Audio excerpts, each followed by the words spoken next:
Hello mga Spooky Dolls! So, Merry Christmas po ulit sa inyo. Actually, malapit na mag-New Year. So, ilang araw na lang, atin na pong sasalubungin ang 2025. Gusto ko po muna magpasalamat sa lahat po ng nakinig ng mga stories po natin mula nung December 1 at ngayon nga 27 na. So, malapit nang matapos ang Disyembre at syempre 2025 na nga. So, hopefully sa 2025, kasama ko po rin kayo na nakikinig sa mga stories nga po na aking binabasa dito sa ating channel. But anyway, enough of that. Let's go ahead and read our story for tonight. Sigurado ka bang ditong daan? Nag-aalalang tanong ni Sandra sa katabing may hawak ng manibela. Saglit na lumingon na lalaking kausap niya at saka muling binalikan tingin sa daan. Babe, I'm sure. I've traveled here for so many times and there's nothing different. Sagot ni Henry. Pero sabi mo kasi after 6 hours, nasa syudad na tayo. Wika ng babae habang nilalagyan ng face powder ang pawisang muka. Mabagal lang sigurong patakbo ko ngayon dahil medyo mahirap makita yung tinatahak natin. Sagot ni Henry sa kanya. Alamdam ko kasi masyado nang late eh. Anong oras na ba? Naiinip na sabi ni Sandra. Saglit na sinulyapan ni Henry ang kanyang suot na bagong gold-plated na wristwatch na bigay sa kanya ng nobya nung kaarawan nito. 4:00 pa lang naman. Napatingin si Sandra sa kalangitan. Madilim na naman. Panaka-naka rin ang ulan at mahamog ang daan, kaya mahirap talagang makita ito. Puro puno nakikita niya at wala ni isang mang bahay. Inayos na lamang niya yung pagkakaupo at pinaksak ang kanyang ulo sa sandalan. Naisip niya na matulog na lamang at nagbabaka sakali na pagkagising niya, nasa syudad na sila. Pinikit niya ang kanyang mga mata, subalit wala pang ilang segundo, napamulat siya nang biglang magpreno sa sasakyan kasunod ng malakas at mahabang pagbusino ni Henry at narinig niya ang pagmumura nito. Kung hindi siya naka-seatbelt, siguradong tumilapo na siya. Ano ba yan, Henry? Mag-ingat ka nga! Naiinis na sabi ni Sandra. Napahampas sa manibela yung lalaki dahil sa sobrang galit nito. Kasi yung bata! Bulalas nito at itinuro yung nakita sa daan. Ilang sentimetro lang ang layo mula sa unahan ng sasakyan. Nakita ni Sandra ang isang batang babae. Nanginginig ito sa takot habang yakap-yakap ang isang laruang manika. Sabay na lumabas ang dalawa kahit na umaambon. Lumuhod si Sandra sa harap ng batang ngayon ay umiiyak na. Malamang dahil yun sa muntik na itong masagasaan. Sa tansya niya, nasa 7 o 8 taong gulang lamang ito. Hinawi niya yung mahabang buhok na tumatakip sa mukha nito at nagulat siya nang makita niya may sugat ito sa noo. Binato niya ang tingin kay Henry. May sugat siya, Henry!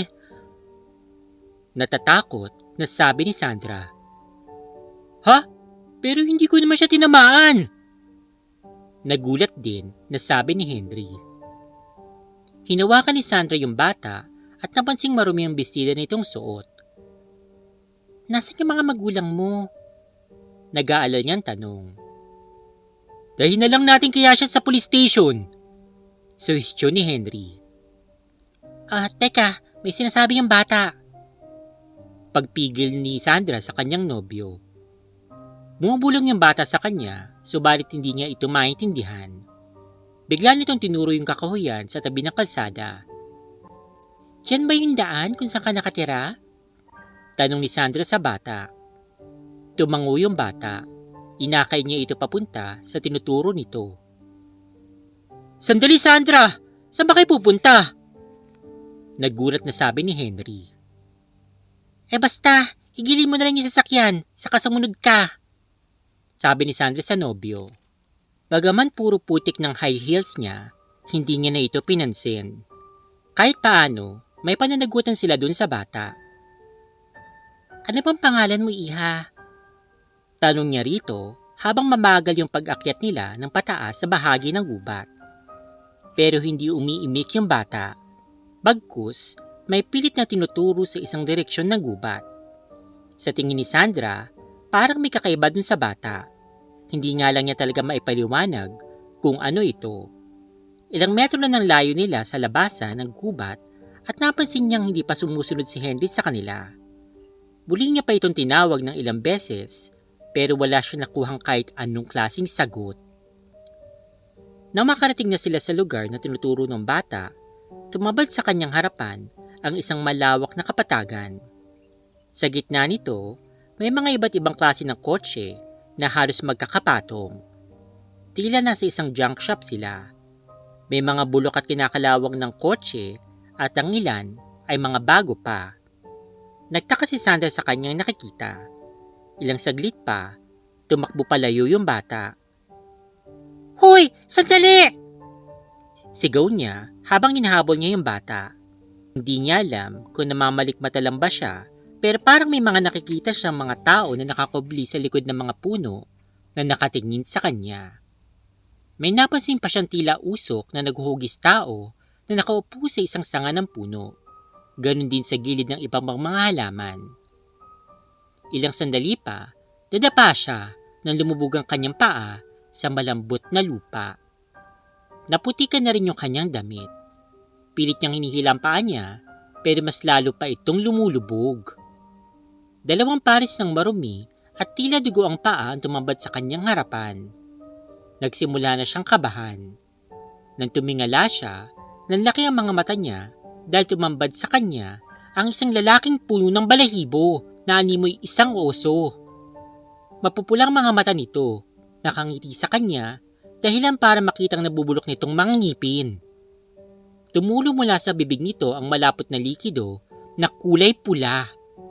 Lalong natakot si Sandra nang makitang batang nakayakap mula sa likuran ng lalaki. "Magaling, anak," sabi ng lalaki sa garalgal nitong boses. Lalong nahindik si Sandra nang ilabas ng lalaki mula sa kanyang likuran ang isang mahabang bolo. Napansin niyang may mga bahid pa ito ng kulay pula at ilang pirasong mga buhok. Nanginginig na sa takot si Sandra pero wala naman siyang magawa. Maya-maya pa, may isang babaeng lumakad papalapit sa babalahibong lalaki. Tulad nito, ang babae ganon din ang anyo at ngiti. Napahagulgol na lamang siya nang hihagis nito sa harapan niya ang isang putol na braso na nababalot ng pinaghalo-halong putik at dugo. Nanginig siya nang mapansin niyang suot na relo nito. Kay Henry ang brasong iyon! Walang tigil yung buhos ng kanyang mga luha kasabay ng malakas sa pagbuhos ng ulan. Hindi niya na alam ang kanyang gagawin. Iniisip niya kung yun na ba talagang katapusan ng kanyang buhay. Marahang itinaas ng mabalahibong nilalang na yon ang hawak na matilim na bagay at handa na siyang undayan. Sa kagustuhan pang mabuhay ni Sandra, ginamit niya ang kanyang buong lakas upang hatakin ang paa nito doon sa putik. Matagumpay naman yung nagawa kaya nakailag siya mula sa taga ng bolo. Gumulong ang katawan niya sa putik nang subukan pa siyang tagain ulit ng nilalang. Sa kasamang palad, nahagip ang kamay ni Sandra. Naputol ang kanyang 4 na daliri sa kaliwang kamay. Napasigaw siya sa hapde, lalo na nung makitang pagtilamsik ng dugo mula rito. Nanghihina siyang tumayo at binilisan yung kanyang takbo habang yakap ang dugo ang kamay. Nagkatingin na naman yung 2 nilalang at naghiwalay ng landas samantalang naiwan naman yung bata na patuloy ang pag-iyak. Nakahinga siya ng maluwag nang makalabas siya mula sa kakahuyan. Nakailang bagsak muna siya sa lupa bago niya nariting yung gilid ng highway. At ngayon, tila nabunutan na siya ng tinik sa lalamunan. Nagmasid-masid muna siya sa paligid at napansing wala na roon ang kotse ni Henry. Nang makitang lumabas mula sa magkaibang direksyon ng 2 nilalang, agad siya pumunta sa gitna ng mahabog na highway upang humingi ng tulong. Makalipas ng ilang segundo, 2 ilaw mula sa harapan ng isang sasakyan ang kanyang nakita. Napanganga si Sandra nang hindi man lang ito huminto upang saklolohan siya hanggang sa masagasaan siya nito at narinig ang malakas sa pagbusina ng sasakyan na isa palang dump truck. Ilang metro din ang tinakbo ng sasakyan bago tuluyan huminto. Bumaba ang driver at tumambat sa harapan niya ang lasug-lasug na katawan ni Sandra na naipit sa ilalim ng gulong na sasakyan at halos maputol na ang bawat parte ng katawan nito. Sa blankong ekspresyon ng mukha ng bangkay ni Sandra, makikita pa rin ang takot sa kanyang mga mata. Umagos sa halos biyak niyang ulo ang malapot na dugo na unti-unting nawawash out ng ulan. Sa may di kalayuan, mula sa likod ng mga puno, nakatayo yung dalawang nilalang. Nakangiti ang mga ito at sa harap nila, naroon ang isang lalaking duguan ang buong muka at tila mawawala na ng ulirat. Wala na itong mga braso at paa. Oh my gosh, kaloka naman ito. So, ibig sabihin, boy pa pala itong si Henry. So, naputulan lang ng braso. And then, itong si Sandra, yung natuluyan. So, ay nako. So, ito talaga, minsan, ito parang hindi naman syempre mangyayari naman talaga ito na makaka-encounter kayo na parang mga cannibal. So, parang alam mo, ano bang kwentong parang wrong turn ba, yung parang pelikulang ganito. So, parang napapansin ko yung mga kwentong to parang may pagkakahawig o may pagkakatulad sa mga pelikulang horror. Yung wrong turn nga. Hindi ko pa rin napapanood yung pelikulang yun pero may idea ako dun sa story. Kaya nasabi kong ganun. So, parang ganito rin yung parang di ba may mga parang deformed na mga tao na cannibal na yun nga kumakain nga sila ng tao na yung mga nagagawi sa kanilang lugar yun ang kinakain nila. So, creepy. But anyway, kawawa naman tong si Sandra kasi nagbagandang loob na nga siya. So, kung tutuusin, tama yung ginawa niya. So, tinulungan niya yung bata na muntik na nilang masagasaan. Then, yung pa yung napala niya. Kaya minsan tuloy parang mapapaisip ka kung tutulong ka ba kasi mamaya nga, modus operandi pala ito. Kunyari, sa daan, lang lalansihin lang kayo, kukunin yung loob ninyo parang, yun, tumigil kasi syempre, ang karaniwan naman sa tao, kung hindi naman sila kasamaan, ang ugali, talagang tutulong naman sila kasi nga syempre, marunong naman tayong maawa, marunong tayong makisimpatya sa kapwa. Pero unfortunately, may mga nananamantala noon at ginagamit ngayon para mapagnakawang ka or worse, patayin ka nga. And then ito, at sadly, hindi lang kayo papatayin, kundi kakainin din kayo. Okay, so hindi natin alam kung mga aswang ba ito o mga parang mga freaks nga ba sila katulad ng sa wrong term or what. But anyway, siguro mag-ingat na lang tayo. So, hindi naman ako natatakot na kakainin ako ng kung sino yun na cannibal.